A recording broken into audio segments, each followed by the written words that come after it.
Flat Stanley Chapter 3 Stanley the Kite. Mr. Lambchop had always liked to take the boys off with him on Sunday afternoons to a museum or roller skating in the park, but it was difficult when crossing the streets or moving about in crowds.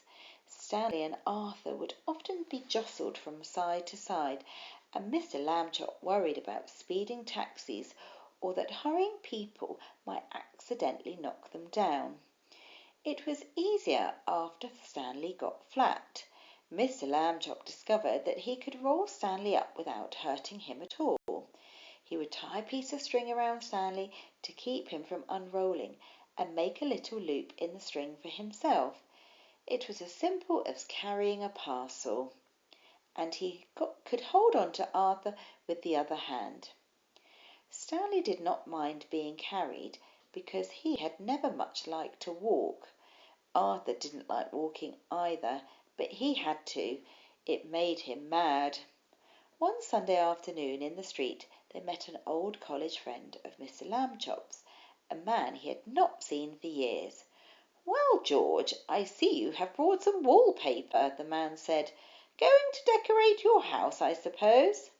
"Wallpaper?" said Mr. Lambchop. "Oh, no, this is my son Stanley." He undid the string and Stanley unrolled. "How do you do?" Stanley said. "Nice to meet you, fella," said the man. He said to Mr. Lambchop, "George, that boy is flat." "Smart too," Mr. Lambchop said. "Stanley is third from top in his class." "Phooey," said Arthur. "This is my younger son Arthur," Mr. Lambchop said, "and he will apologize for his rudeness." Arthur could only blush and apologize. Mr. Lambchop rolled Stanley up again and set out for home. It rained quite hard while they were on the way. Stanley, of course, hardly got wet at all, just around the edges, but Arthur got soaked. Late that night, Mr. and Mrs. Lambchop heard a noise out in the living room. They found Arthur lying on the floor near a bookcase. He had piled a great many volumes of the Encyclopaedia Britannica on top of himself. "Put some more on me," Arthur said when he saw them. "Don't just stand there. Help me." Mr. and Mrs. Lambchop sent him back to bed, but the next morning they spoke to Stanley. "Arthur can't help being jealous," they said. "Be nice to him. You're his big brother after all." Stanley and Arthur were in the park. The day was sunny, but windy too, and many older boys were flying beautiful enormous kites with long tails, made in all the colours of the rainbow. Arthur sighed. "Some day," he said, "I will have a big kite, and I will win a kite-flying contest and be famous like everyone else. Nobody knows who I am these days." Stanley remembered what his parents had said. He went to a boy whose kite had broken and borrowed a large spool of string. "You can fly me, Arthur," he said. "Come on." He attached the string to himself and gave Arthur the spool to hold.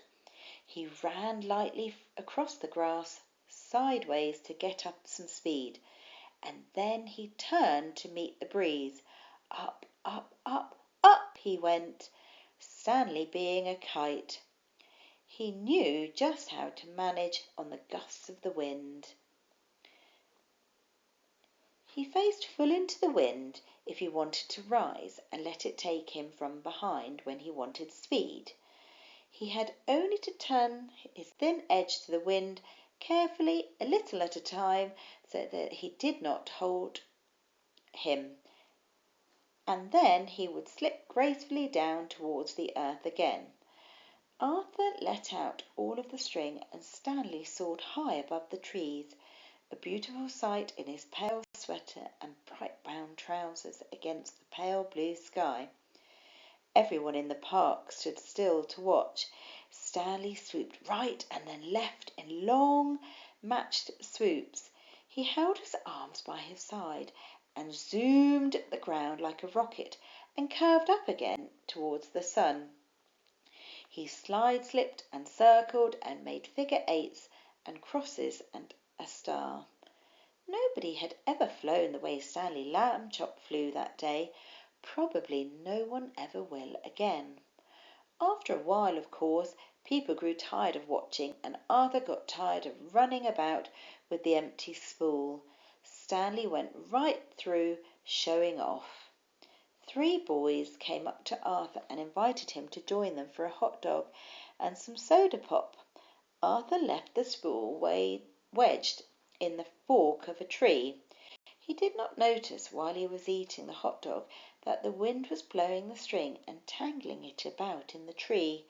The string got shorter and shorter, but Stanley did not realize how low he was until the leaves brushed his feet, and then it was too late. He got stuck in the branches. 15 minutes had passed before Arthur and the other boys heard his cries and climbed up to set him free. Stanley would not speak to his brother that evening, and at bedtime, even though Arthur had apologized, he was still cross. Alone with Mr. Lambchop in the living room, Mrs. Lambchop sighed and shook her head. "You're at the office all day having fun," she said.